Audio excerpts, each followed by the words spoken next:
welcome to Farm to Table. Thank you po. Kami ay nagagalak na makasama ka. Wala ka sa city jail ngayon. Yes, wala po. Dahil nakalaya ka, pagluluto kita ng masarap na putahe at saktong-sakto dahil marami tayong options dito sa Legazpi Market. Di ba? Anything na nakikrave ka ngayon so far? Anything spicy. Spicy? Tama. Sagot ng rap sa ruleta yan. Sofia, ayugutin mo na yan. Stew. Alright. Stew. Na. Okay. Isda na stew. Na spicy. Ako na bahala dyan. Pero, before that, samahan mo muna akong mamili tayo, ha? Yes po. Alright, let's go!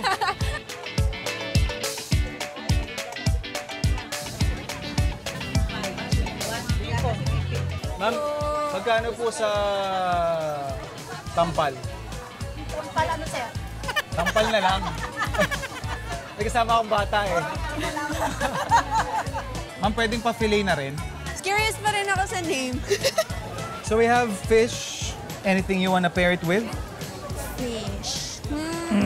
Ano bang hilig mong kainin? Gulay. Sayote. Sayote po or kangkong. Sayote and kangkong. Cute pa nung kanila, no? Ng May packaging ganyan nila. po. Nung bata po ako yung nagtatanggal nung leaves. Aba! Pwede at least, yan din kasi yun, for me, yan yung introduction ko sa cooking. Helping out sa bahay. So, yeah. I know what you mean. Maybe we can add in some...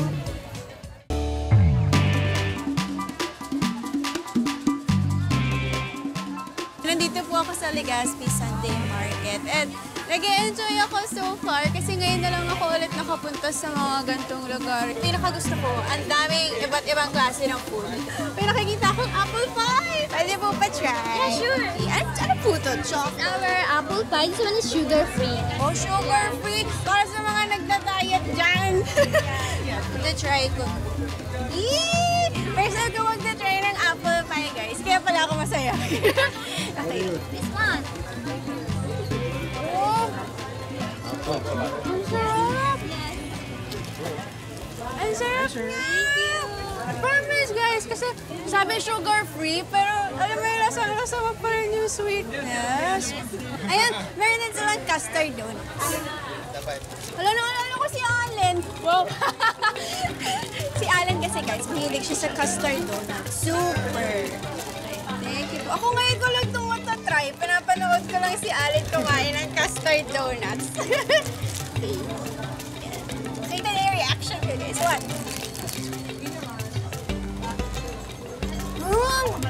Sarap! Yum, yum! Kaya pala kain si Allen nito, guys.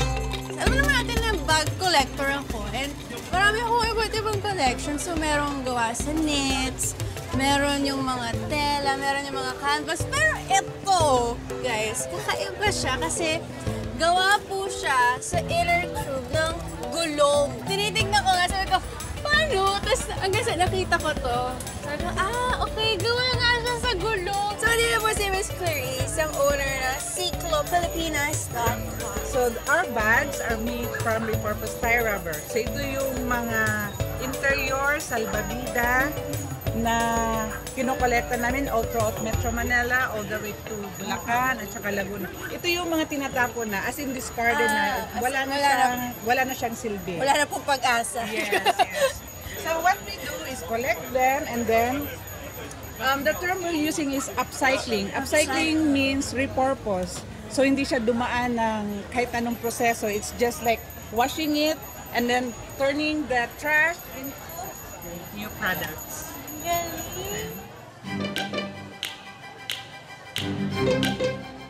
So, nakapamili na tayo ng mga ingredients na kakailanganin natin para doon sa fish stew na napili ng Rap sa Ruleta para kay Sofia. So, we have here, pina-fillet na natin yung isda and then ilan sa mga paborito niyang gulay, which is sayote tsaka kangkong. Nakahanap din tayo kasi yung store na pinuntahan natin is may kababayan, tongsoy or yung ating watercress. And for color, just gonna add in bell pepper. So, prepare ko lang muna yung ating sayote. So this is something na natutunan ko from my mom na once ka naghiwa ng sayote is ikikis-kis mo siya para lumabas yung ganyang mga katas. Pag hindi mo kasi yan tinanggal, didikit sa kamay mo, may iba nagre-react na makate. Pero yan, nakasanayan na lang din namin. So once na nakatanggal ka na ng enough, nakatas na ganyan, pwede ka nang mag-proceed and babalatan lang natin yan.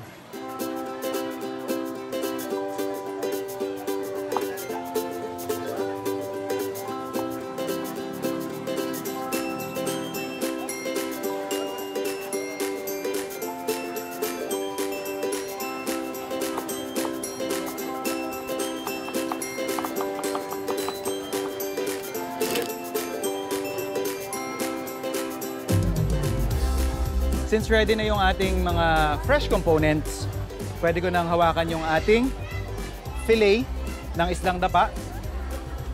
So we have here cornstarch. And then we're just gonna season this with some salt and pepper. So normally, pag sinabi nating stew, diretso na lang yung cooking nito. But again, just to add layer of texture and flavor, ipa-fry muna natin yung ating fish.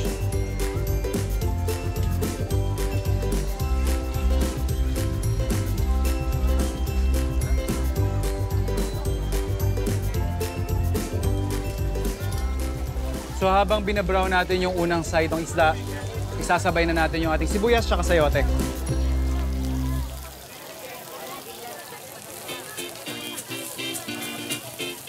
What is that? Fish. What fish? Are you familiar with tampalpuke? No, it is. It's what they call it. I'm not even joking. That's what they call it. Yeah, Para lang hindi ma-overcook yung isda natin, isa-set aside ko muna.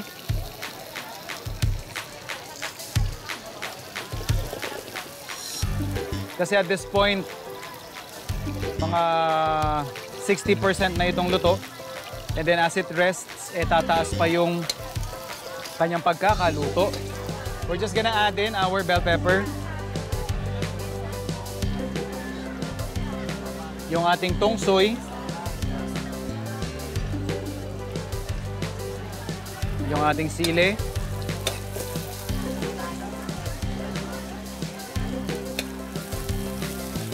And then yung ating liquid.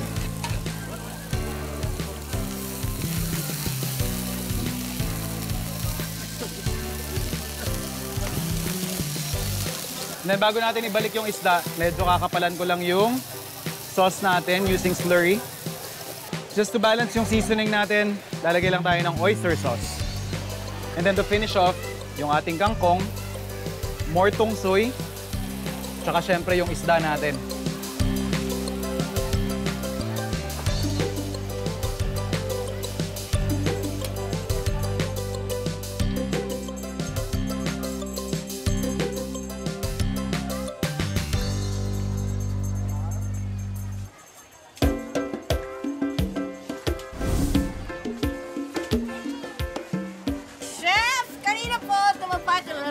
Stew and fish. Yes, ma'am. So ano po ang ginawa niyo for me?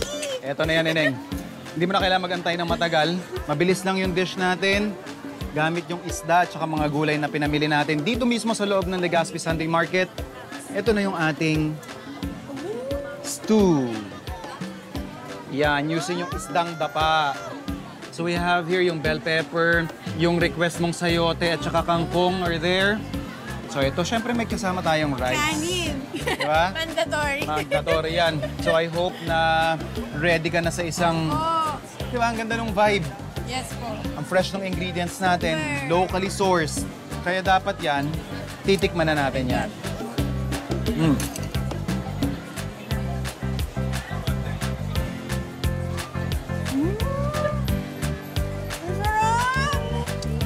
Actually, may pagka-picky eater po ako. Kasi nga si ma'am ni chef. So, Mataas yung standard nyo sa bahay. Yeah.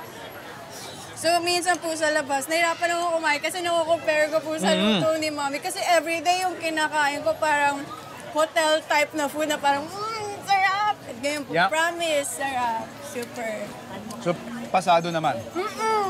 Yung anghang, super sayo ko. Kasi meron pong mga spicy dishes na hindi na siya tolerable. Yung hindi na siya masarap. Hindi na siya masayang kainin. Pero meron din yung hindi mo maramdaman. Ito tamang-tama. And ako po, aminado naman ako, hindi ako good at eating gulay. Pero ito talagang kinakain ko siya. Sinusubo ko siya. Kasi pati yung gulay, ang sarap po yung pagkakalito. As in, sobrang perfect. And pati yung fish, ngayon lang po ako nakatry ng isda na yun.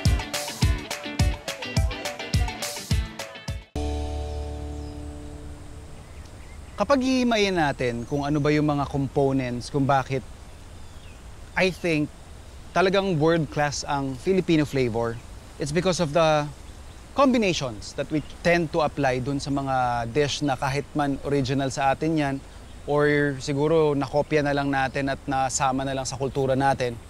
Pero sa atin, mapapansin nyo kasi, gusto natin laging may balanse. And I think asado, at least our version of asado, truly represents yung ganun nating approach sa kulinarya. The ones at least na natikman ko in the past is yung mga asado na balanced of salty of course, merong asim yan from tomatoes that we are using, iba naman dyan, kalamansi minamarinate, and then may konting bahid ng sweetness. And because you already have those foundations, napakadali na siyang i-elevate pa by adding in siguro konting kick sa sili. So, nagiging napaka-complex ng dish. So, gawa lang tayo ng isang mabilis na asadong manok. So, I have here our garlic, onions natin, leeks, then yung chicken natin.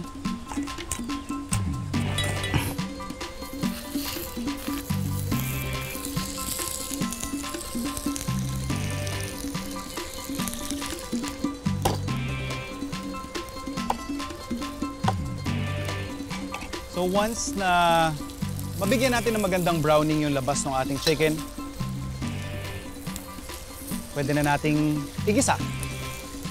Before that, babawasan ko lang ng excess oil. Kasi definitely because of the chicken flavor na na-infuse dito, we could use this for future dishes.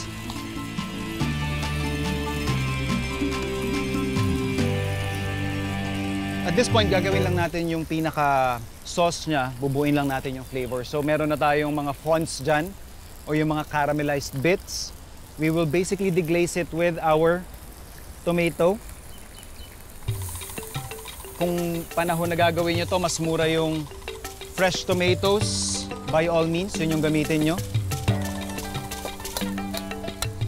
So yung sinasabi nga natin, isa sa mga identity nung Filipino version ng asado na medyo maasim-asim. Yan, ito yon. Ito yung ingredient na magbibigay nun. And then, you can intensify that by adding in, later on, which gagawin din natin, calamansi juice. Yung iba, lalong-lalo na kapag piyestahan, minamarinate ito with calamansi juice, soy sauce. As you know, pag gantong fresh juice yung gagamitin mo, I always advise na sa dulo ito isama para hindi mamatay yung very fresh na bahid nito sa palate nyo. Then we're just going to season this with soy sauce. With this combination, yung tomatoes natin and then yung soy sauce would give us parang an amber shade o yung medyo deep orange na kulay. We're just gonna bring this together. Yung iba pa nating panggisa. So we have here onions, leeks, and garlic. Kung mapapansin din ninyo, malalaki yung tipak ng aking bawang tsaka sibuyas. Because the technique that we're using is actually braising. So medyo matagal-tagal na cooking process yung pagdadaanan ng ating asadong manok. And by that time, gusto ko kita ko pa rin yung piraso ng bawang at tsaka ng sibuyas natin. Then finally, just to balance yung asim na meron doon sa ating tomatoes, siguro maglalagay lang tayo ng mga 1 to 2 tablespoons ng brown sugar. And then, bababaan lang natin yung temperature. We're gonna cook this for 45 minutes to an hour. And then finish it off with calamansi juice. Pwede tayo mag-serve.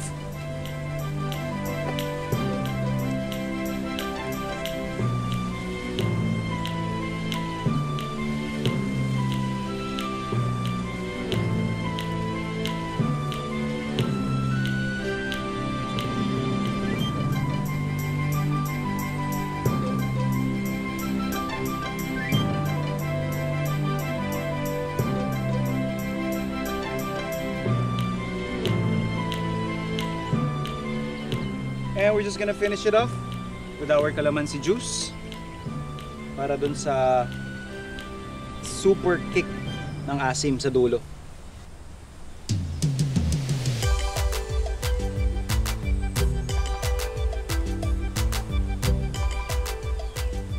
Laban! Kunin niyo po yung sauce.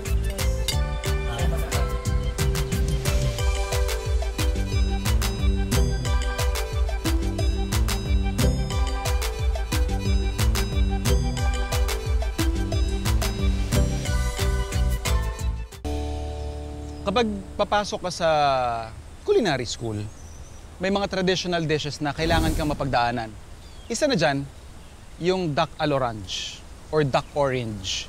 So, gagawa lang tayo ng sarili kong version with medyo technical kasi siya, maraming component, specifically yung sauce na gagawin mo.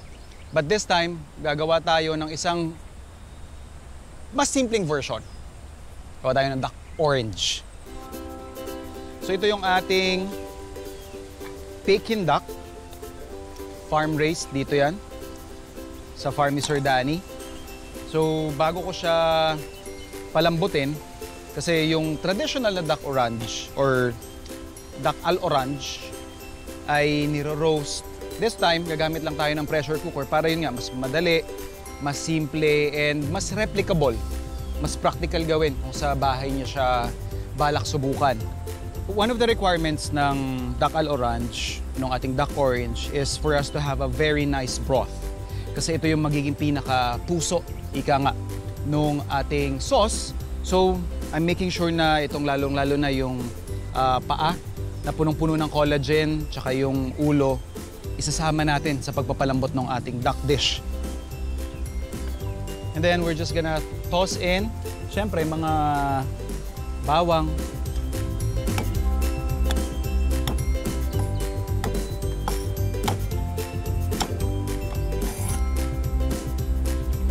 sibuyas, and yung ating bay leaves. Season natin ng salt at yung ating buong paminta.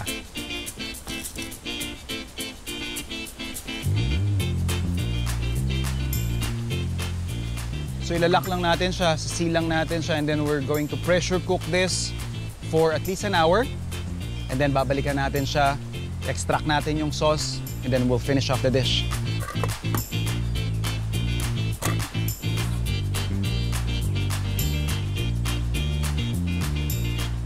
So napalambot na natin and napalamig na rin natin yung ating mga pato dito. And we're just preparing yung other components so that we can make and finish off yung ating dish by using yung ating stock for our sauce. Ito yung ating duck. So syempre, since it's duck orange, we will be using yung orange juice niya. You could use yung mga ready to drink na concentrate, or ako, I would prefer to use actually yung fresh kasi makukuha ko pa yung kanyang rind. I will also use this to infuse more flavor and pang-garnish na din. So ito yung orange peel. We're just making thin slices, or what we call julienne.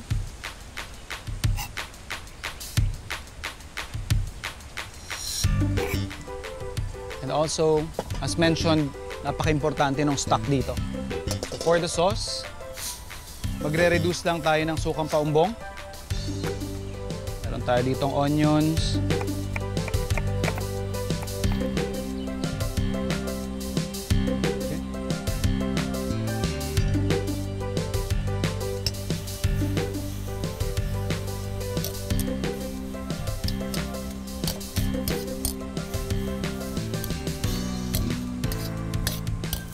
So the flavor profile that we're building here, as you can see, definitely may bahid ng asim dyan, yung umami and yung mouthfeel from the stock that we have made out of the ducks na binoil natin.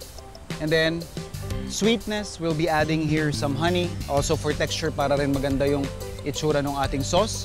And then we will be finishing it off by adding some butter. Duck stock.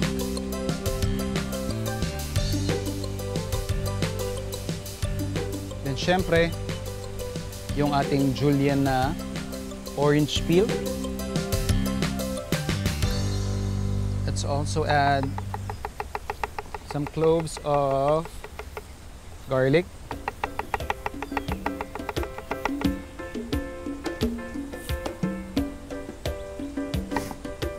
Ito yung orange juice.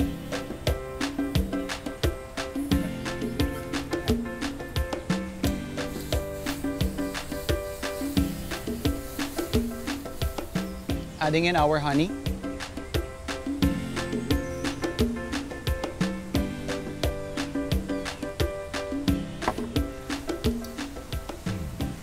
And then we'll just add yung ating butter to finish.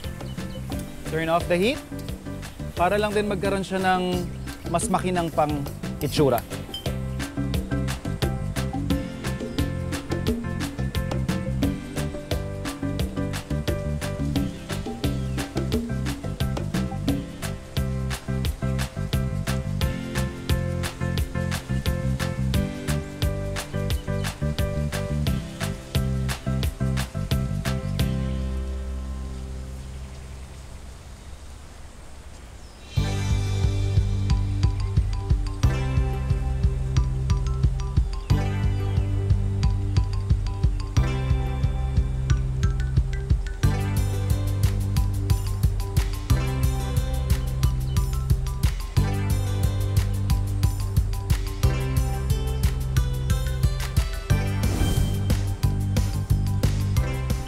Tara mga sirs, boys. Attack! So yan, dito kayo.